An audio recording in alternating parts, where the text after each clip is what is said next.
those who were our allies, who are standing around with like this. This could all go horribly wrong at any minute. Hello there, and welcome to the 273rd edition of Lewis Black's Rantcast, entitled Memorandum of Understanding, or Memorandum for Understanding, or $132 billion, which was the other title I had for it. Or it would have been $132 billion for what? How do you spend $132 billion and not really win anything, even your own self-respect? I can't go on with this anymore. I mean, this is week after week after week of having to keep up with the fucking utter nonsense that is coming out of there. Well, he's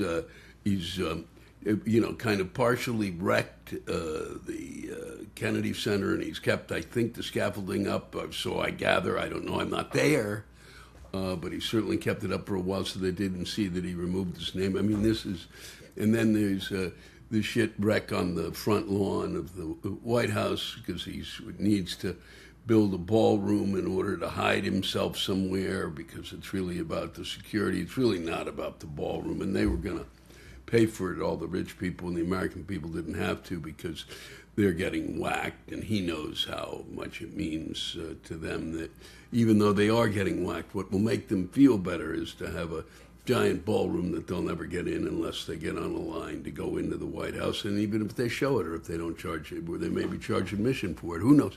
All I know is that this is continually being, it's like a fever dream, really. There's kind of constant spewing of nonsense and bullshit and really nothing about it. You can't even hold on to it in any sense in any way, shape, or form. You cannot hold on to it in terms of some sort of somewhat an intelligent discussion. There's nothing intelligent to be discussed, okay? He went in to Iran in order to do what? And you don't even know what because he never said what. And don't say, well, he was doing this because the reason he went in was because he basically spends a ton of fucking time in terms of policies, certain policies. He's trying to, make sure that he proves that somehow Obama could have gotten a better deal if he bombed the shit out of him. Yeah. He's ended up with the same fucking deal. He's ended up with the same deal. Deny it all you want. Scream and shout. I don't care. He's ended up with the same fucking deal. Okay? And we had to waste $132 billion, so that's what we're told. And I know that many of you think it was only 77 cents. And we're running out of the weapons that we need to do, other things that we might need to do now that we are vulnerable. Because... he really, it's a matter of, he wants to see how many ways he can fuck things up. That's the only explanation for what I'm watching. And that it has to be discussed over and over and over. And the only way in which he every so often will appear and go, and then he's on to something else. But he'll appear on a show. But mostly it's coming out of his social media. That's where it's coming out of. It is not a way to speak to the American people, okay? And it's certainly not a way to be nasty about, God, he was incredibly nasty this week to Obama. Like, well, stop it already, okay? I know some of, if you don't like Obama, fine. You don't have to be nasty, but this is really, how come you're being nasty? Because he's being nasty, okay? That's why. And he doesn't get to be nasty, whether he fucking likes it or not, or whether you fucking believe it or not. Okay? If he wants to be nasty toward Iran or some other country for whatever fucking reason, as he has been, and so not in terms of Iran, but in terms of our those who are our allies, who are standing around fucking with like this. Mouths wide open, agape, as people might say, as they listen to the crap that comes out of his mouth. And many of them, English is their second language. And here, where we should know fucking English, we sit there, and many people, way more than should be, well, what they said on Fox was just that The quick brown fox jumped over the fence and therefore was able to make it all the way back to K Street and be able to pick up another couple of checks. Speaking of which, there's algae in the reflecting pool. There's algae in the reflecting pool. There's algae in the reflecting pool. There's algae in the reflecting pool. Tons of algae, okay? It's always been kind of a shit box, all right? But now it's really, the proportions are epic. Oh, it's because it was vandalized. No, so far there is no fucking proof. And one of the people they accused is an Olympian. Yeah, that's what Olympians like to do. They like to put themselves, please. I'm supposed to believe that he's basically said he was picking something up out of there, all right? Did they see him in there vandalizing? What did they see vandalized? Okay, was he wet? If he was picking something out, was he wet? Did he jump in? Huh? Did he shoot something into the water? Did he scrape it? Did he have something in his hands?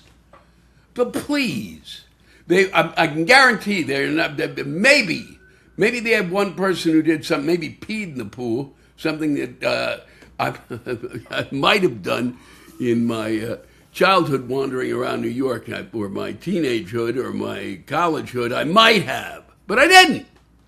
Okay? But it wouldn't have caused algae if they peed in it, all right? And it's supposed to be this, the blue that's in the flag, fucking unbelievable. Here's the deal, okay? Here's why it's bullshit. On a stick, he fucking, it's a $14 billion job. That's what they got paid to fuck this up. And they didn't have, there was no bidding. It's supposed to be a job that you bid on. That's what you do. And I think they're supposed to bid on it to the Interior Department, I think. Okay? I might be wrong, but I don't think so. I think they were supposed to put in their bids. A group of people, all the people who do this kind of thing. And let me tell you, I can't imagine there are a lot of people who go, boy, maybe some pool people. I don't know who, but it's supposed to be bid on. And it was not bid on because somebody who had given money to his campaign, and probably a chunk of money, got it, all right, for $14 billion, and they've not done their job. Son of a bitch, okay? Really? Son of a fucking bitch. It just, I can't fathom this shit any longer. Memorandum of Understanding. What the hell is that? You spend $132 billion to come up with a memorandum? Is anybody knock, fuck home? Huh? There should be people fucking in the Congress of the United States who should be fucking, going off every day on this. Every fucking day. Well, we're going to end this thing, you said, with both sides, what we can't do is attack each other. And then he immediately started shooting off his mouth that he's going to attack him because he didn't like whatever he didn't like. Okay? He has not come up with a way out of this war, all right? And he's only made things worse. Somewhat worse. No, worse. I will stick by worse. It's really extraordinary. It's no better deal, all right? He's governing by portions of what he's governing by, or to prove that he is, to get back at Obama and Biden, who did nothing. What did they do? They didn't do this. It's some sort of attack on him. What fucking planet are we on? He's got to do it better. I know these people are, they're incompetent. He doesn't know anything. Meanwhile, he's falling asleep, and he is falling asleep. He's falling asleep. He's falling asleep, and you'd be shitting your pants, some of you.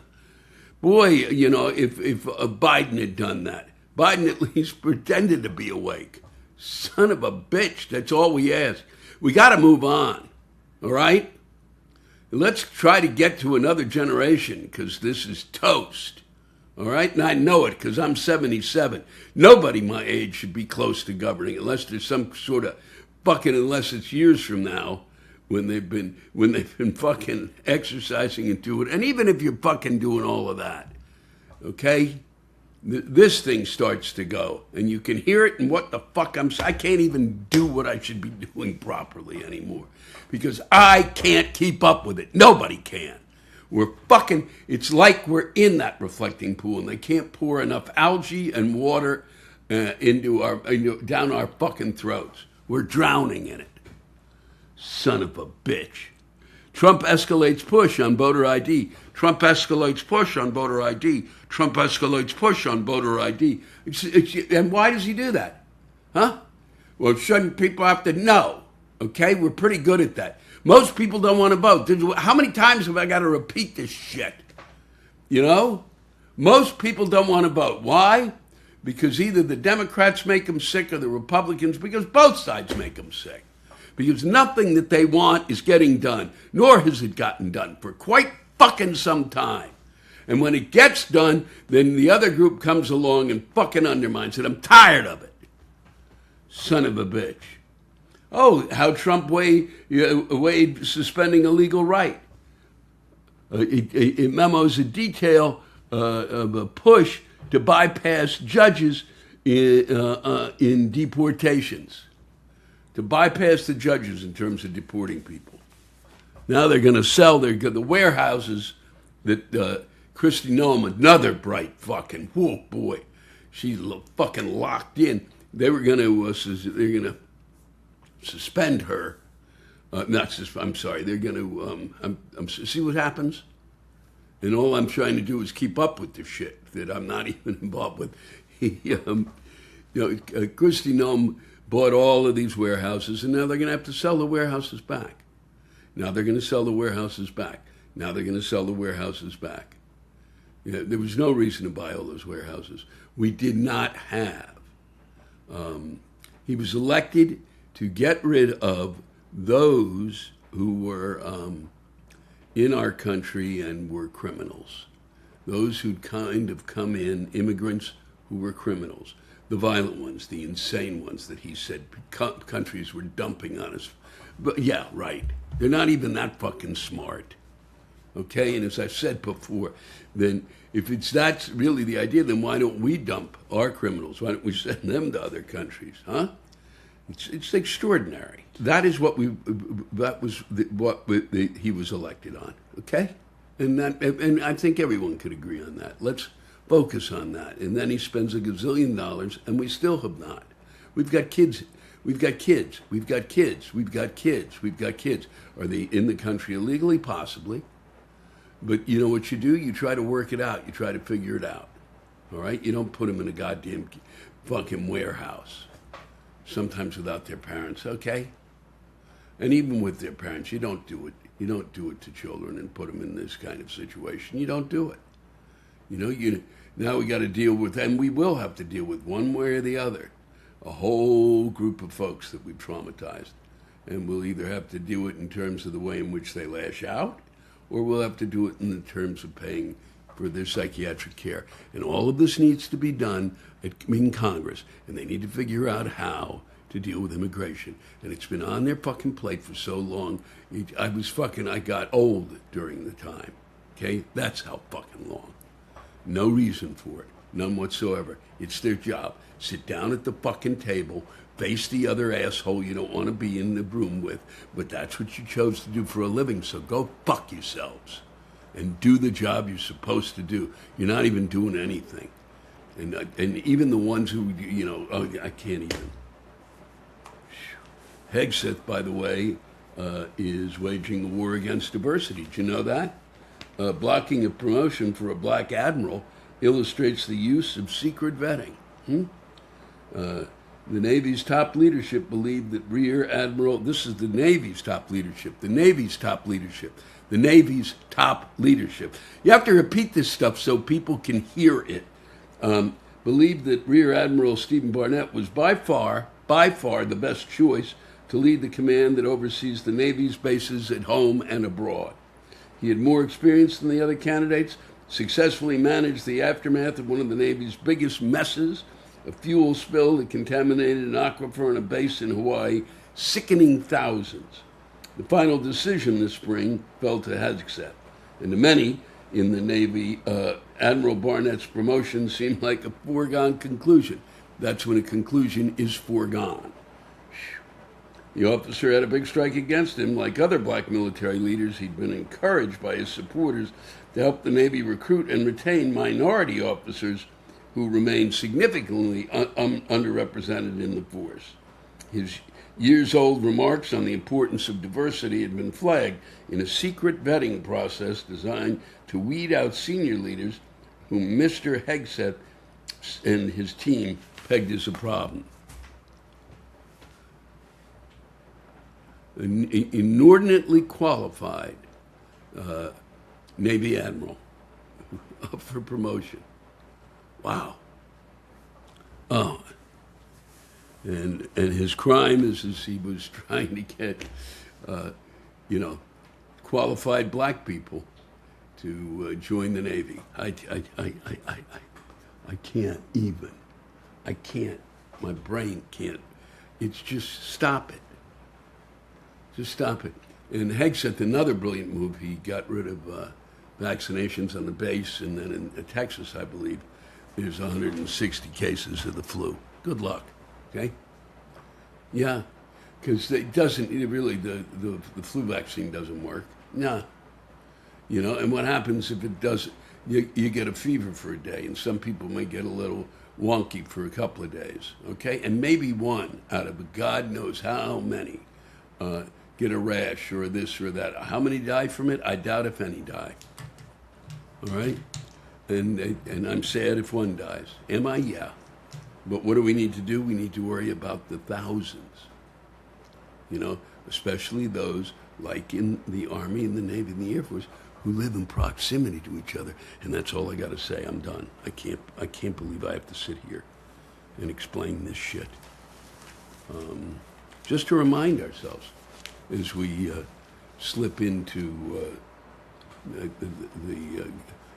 lunacy, and we do. I do. I'm not. Most of you are smart enough not to do this to yourselves, and I'm not going to do it much longer. I'll be honest. I'm going to may do it once a month. Do a live Rantcast somewhere, and then that'll be it. Maybe spread it out over a couple of weeks, But I'm not going to sit here and do this madness anymore. Here's one. This is good because this would seem to be somebody at one of our universities, but it's not. It's somebody in Taiwan. The president of Taiwan's Xin, HSIN University, apologized and took a 2-month leave of absence following a commencement address in which he advised graduates who struggle with the demands of the workplace to quickly end themselves because this world no longer needs your existence. How good is that? That's one bitter guy. You've been teaching too long, okay?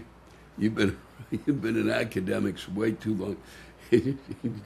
The kids graduate and come get the diploma, and you give them a gun, and say, or one of those, just a pill, like a cyanide pill, like the ones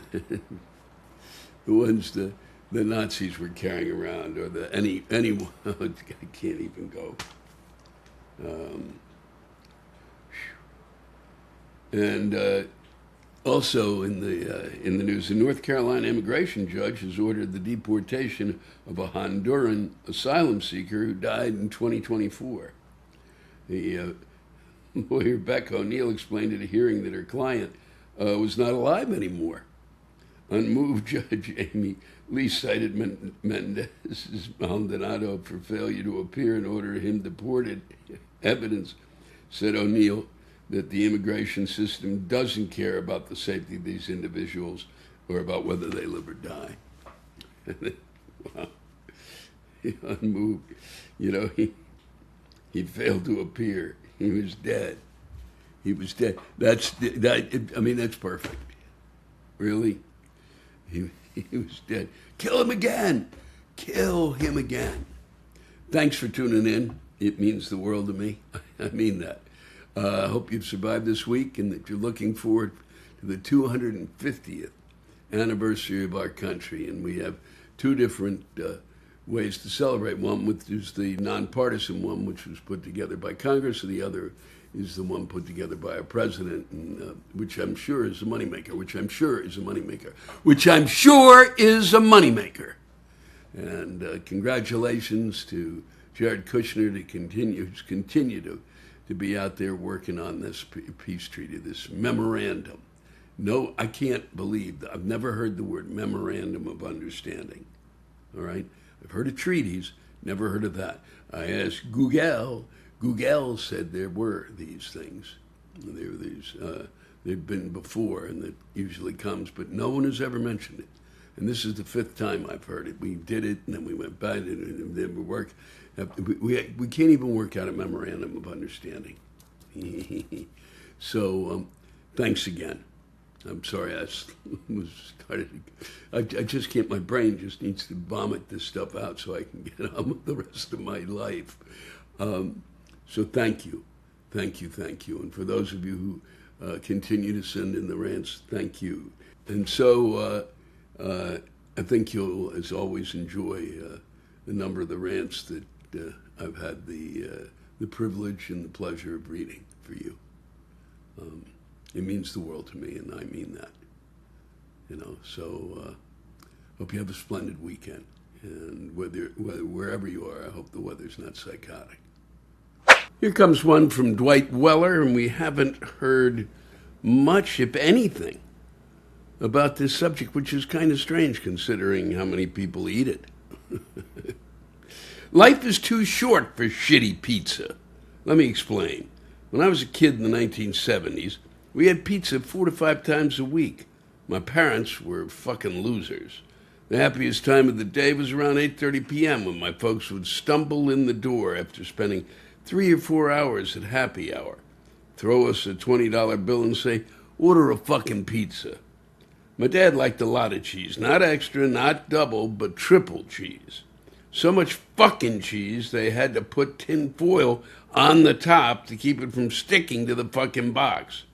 I learned what constipation was at far too young an age. There's nothing quite like the feeling of shitting a loaf of garlic and cheese at 6 a.m. 5 days a week. Fast forward 30 years, I'm making deliveries, and this pizza joint that fed me as a child comes up on my list. I walk in and see an old gray-haired gentleman in the kitchen. He turns around and takes one look at me and says, "You're triple cheese." I'm losing my fucking mind at this point. The last time I saw this guy, I was 8 years old. Now I'm almost 40, and straight away he recognized me.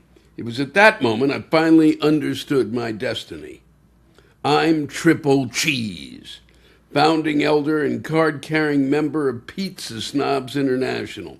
And I've got the street cred and the clogged toilet stories to back it up. I told you that story to tell you this story. I now travel extensively for work, and I still love pizza, and I still order it with a shit ton of cheese. And by shit ton, I mean that literally. The morning after, shit is worth the bellyache the night before. I've accepted my destiny to be the harshest pizza critic ever that anyone's ever encountered. To be the harshest pizza critic anyone's ever encountered. I fucking hate bad pizza, and I've got a Gordon Ramsay-style temper for bad pizza to match. I'm more than qualified to judge the quality of a pizza, and in my travels, I'm often frustrated and angry at the local offerings. You've heard of food deserts. Well, there are pizza deserts, and those pizza deserts are everywhere, literally fucking everywhere. Today I'm in Lexington, Kentucky, and nothing looks good. And then I stumble onto a place named after the things Mario throws at the midgets after they lose their temper. Do the math, it's not hard. Grow, damn it, grow! These fucking jabronis have on the menu other fucking abominations such as veggie pizza and gluten-free. These fucking mooks have a crustless pizza. What what the actual fuck crustless pizza? Pizza style is literally defined by its crust. Chicago style, undercooked deep dish bread dough with the fucking sauce on top instead of where it fucking belongs. Detroit style, same as Chicago style but square and cooked in a pan filled with motor oil. In New York style, paper thin crust topped with a drop of sauce and a few shreds of cheese, and you have to fold the fucking thing like an envelope to keep it from dripping onto your tracksuit. There are others, artisan pizzas. Some bougie, yuppie asshole decided we needed something different, so he added guacamole and pineapple and charged $50, and the Stepford wives just raved about it. I'll even give a nod to a certain St. Louis chain, that's what I'll call it, St. Louis chain, that decided instead of mozzarella, they'd use a cheese that God never intended, Provel. Even better, let's put it on a saltine cracker with ketchup and liquid smoke and call it pizza. Get the fuck out of here. But crustless pizza? That just fucking pisses me off. Why even bother calling it pizza? What's next? Breadless sandwiches? Oh shit, those are called wraps. Fuck me. I'll save, the only thing worse than bad pizza is ... I'll save that story for another day. And the only thing more useless than crustless pizza is a fucking pergola. Life is too short for shitty pizza. I have a pergola, Dwight, and I do like it. And it works, and it helps. But that isn't the reason I dropped those words. I know you're probably upset about it, but I thought the other stuff you had to say was great, and I thought somebody should really finally take a whack at pizza, and you've done a good job, and I appreciate it. So I hope I haven't pissed you off, and I hope that I've created a question mark in a bunch of people's heads. All right, Dwight. Thanks again. This comes from Eric Markley. You've heard from him before. I'm going to skip the first part, Eric. You don't need to tell these people that. Fuck them. So here we go. Sometime between 9 a.m. and 11 a.m. this morning, I was sleeping in because the store where I teach music lessons is closed for Memorial Day weekend. God bless our veterans, both living and dead. I had a fucking dream where Donald J. Trump appeared at the top of the stairs on the second floor of my mother's home dressed in a pink dress, trying to convince me to let him ask my mother for money. He even offered up his own daughter, Ivanka, in exchange for my permission.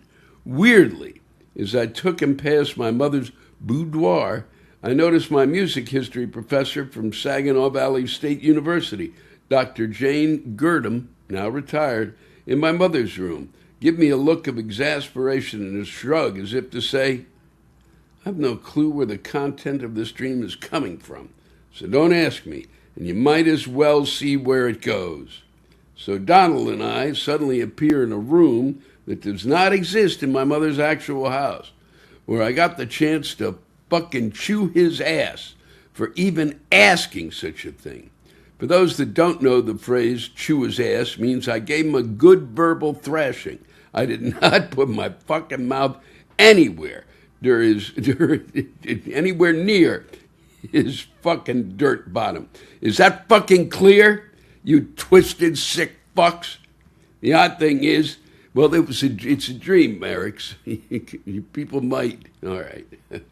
The odd thing was that I remembered this dream in such vivid details, dreaming it in color, and remembered that Donald whispered to me in that weird green room that Jared Kushner has been physically abusing Ivanka in private, and that he's trying to help her. This does not surprise me, considering the cold and dead look in Kushner's eyes.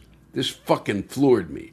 I told him that domestic violence of any kind, no matter how fucking rich the perpetrator is is a federal crime, and the FBI has a program to help her get away from him and into a safe house.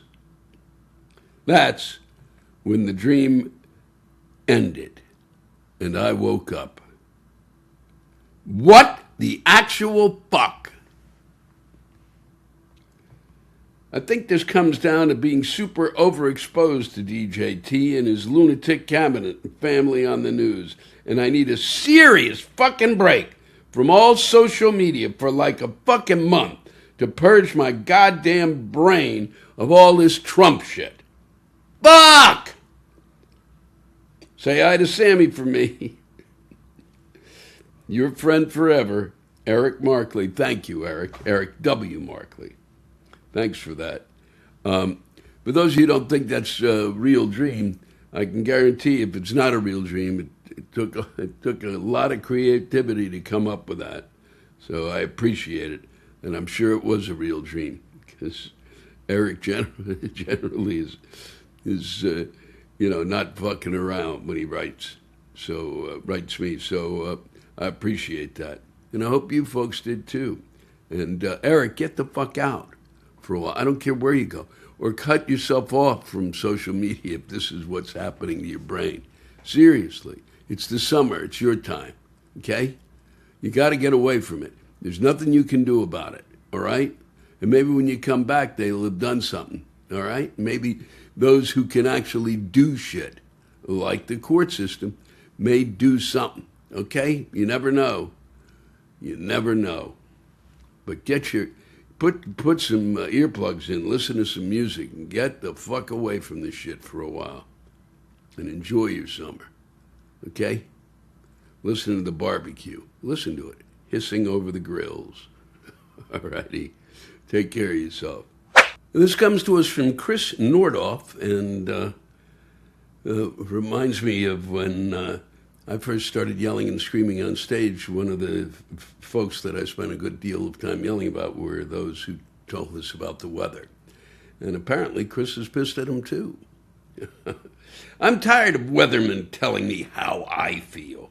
When I was a kid, the weather person on the TV or a radio every morning used the term wind chill to describe how much colder it was outside than the real measure taken by a thermometer. Even as a 12-year-old, I found myself raising an eyebrow at that. But back then, that was the end of it. Wind chill temps scarier than real temps when it was winter and windy. Fine. Now the weathermen find it appropriate to broadcast a feels like temperature. Fuck you. First of all, the only reason a journalist would want to tell you how you feel is to tell it's way worse than it actually is. Fuck you. Second of all, the science behind it, if there is any, cannot be based on any objectively verifiable and repeatable system because science doesn't deal in feelings. Third, the average human living in any country other than the USA might be able to distinguish a measurable difference in how the temperature feels without a thermometer to tell you.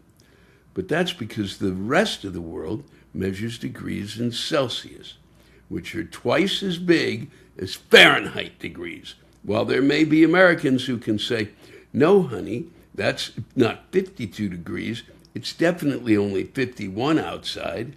Those people have PhDs in bullshit. Furthermore, the last thing most Americans need is a talking head who makes $1 million a year in a blue suit with a cushy job on the TV telling me how I feel. Fuck you. It's cold outside, or it's how outside. There are facts and reliable measuring devices available to quantify these facts, and none of them has the unmitigated gall to tell me how I feel. Fuck you. Well put, Chris. and the real feel. It's unbelievable. Well, I mean, the whole thing, everything has kind of gone off the rails. And weathermen are just following suit. Just incredible. Just incredible. Thank you. Watch out, because here comes Jim Russell. Thank you, Jim. I cannot fucking believe it. Guess who I'm talking about? Lou, I know you've said this many times, but in the end, you were right. I cannot fucking believe it. In the end, it turns out Carlin was also fucking right about everything. As a naive youngster, I still had hope when I saw his act or read his books. But it appears I'm an idiot. What is the goddamn point of the Constitution, laws, rules, judges, juries, conditions, etc., if no one bothers to enforce them? It turns out it was all bullshit. It's not even 50-50 at this point when they are doing all this. Out in the fucking open. I'm a 54-year-old straight white male who bats and throws lefty, as well as 95% progressive left. A few conservative ideas that make sense keep me from a full-on long-haired rock and roll hippie. I had belief in our ideas and system. I really did. But as a science-loving atheist, I knew when bullshit was presented to me as well. We are now at that point almost every day. One question, Lou, where the fuck is the Rules and Ethics Committee? And why are we paying them at this point? What is the literal point of Congress now? If douche can just do shit and keep dodging all laws and rules that the Constitution says he cannot do, then what's the fucking point of the Constitution? It turns out it was all lies as we kicked the can down the road to the next generation, hoping to buy just one more car or speedboat. What is the literal point of keeping track of national debt if we are never going to pay it? Tear that fucking clock down that shows it and put up a poster with kittens and puppies, please. I saw this, like you presented during the pandemic, of course. Every bootstrap generation bullshit who claimed the generation after them was lazy. Every one of them cashed those free pandemic checks. I feel your frustrations during your podcast. I really do. But in the end, no one is actually going to do anything to stop him. I know you travel all over this country, and I hope there's still some good out there. But at this point, I just sit back, drink heavily, and look at amazement on how much we will destroy just for a little power or money. I bought stock in Jack Daniels because I assume they will make a shitload off people like me who are just fed up. I apologize for this Mark Twain-length rant, but if I cannot bitch to you, then I have to do this crap to my wife, who calmly says, "Have you ever tried smoking crack?" Thank you for allowing this forum for people to bitch. I hope to see you live someday and shake your hand. You, sir, are doing God's work. But as I mentioned, I'm an atheist, so I have no idea what that means. Jim Russell, from that great city, Kansas City. Kansas City, Mo. Kansas City. I do like it. So, thank you, Jim. And I get it. I mean, you kind of go, oh, but he's not supposed to be able to do that. And he doesn't. And the one thing I keep thinking is that I thought that our court system moved faster. It doesn't. And it doesn't help that the people who actually are in charge of something like the Congress doesn't stand up because they're afraid they're going to lose an election. Oh, God. Oh, Jesus. Oh, boy. And one of my favorite topics came in from John Lutz. I just had lunch, Louis. A delicious ham, salami, and cheese sandwich with some chips and a cold, crunchy pickle. The best part of it was, of course, the pickle. In fact, I wouldn't have had that sandwich without it. What in fucking hell is wrong with these ranters of yours and pickles? Pickles are the greatest food ever created by mankind. It's nothing short of a miracle that a pathetic, bland cucumber or gherkin can be transformed in such a perfectly sensational delicacy. People that hate pickles and spew that hate into the air really fucking piss me off to no end. Why? What did a pickle ever do to them? It's bullshit. If you want to hate a pickle, just keep it to your fucking self. Because when they rant about them, all it does is let the entire world know what an uncultured piece of shit douche sack they are. Leave the fucking pickles alone. They didn't do anything wrong. And another thing, where did pickleball get its name?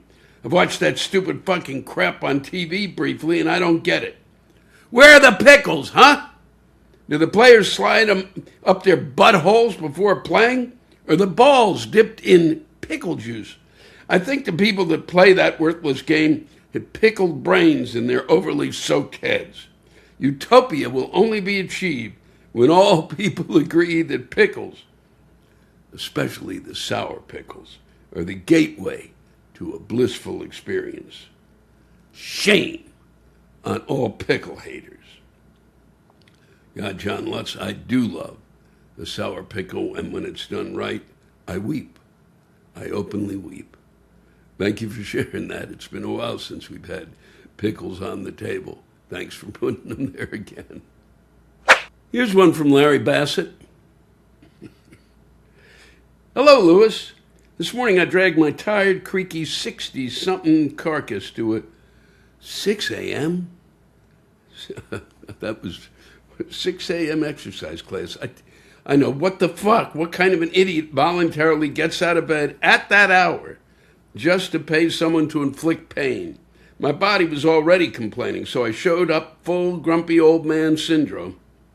I walk in, and of course I'm greeted by a flock of bright-eyed Gen Zs and millennials, all chipper, glowing, and ready to go. Fantastic. Exactly what I fucking need. I'm trying to keep it together, but then the instructor, who was clearly born after dial-up internet, decides we need an icebreaker question. It's 6 a.m. in a class where we all know each other. Absolute fucking madness. And the question, son of a bitch, if you could be anyone for a day, who would you be? Naturally, the young and inspirational crowd starts in with the usual suspects. RBG, Michelle Obama, Barack Obama, and because we're in the PNW, Geno Smith. Meanwhile, that's Pacific Northwest, hence Geno Smith. Meanwhile, I'm standing there thinking, what the hell is my grumpy bastard self going to say? Then as the sun crested over the horizon, a beam of divine inspiration came down from the heavens. The angel Gabriel came himself whispering, go on, say it. So I said, Donald Trump. The room goes silent. Everyone knows exactly how I feel about Taco Don, so they're staring at me like I've just announced I've been to Springfield, Ohio, and have been eating the dogs and eating the cats. I let the tension build for a minute and added, I'd be Trump for the day, just long enough for him to commit suicide and to have the unredacted Epstein files released. The icebreaker ended quickly with mostly laughs, but there were a few of those MAGA fuckers in the crowd.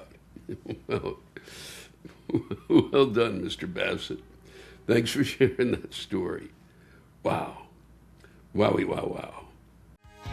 Thanks to all of you for listening to my Rantcast.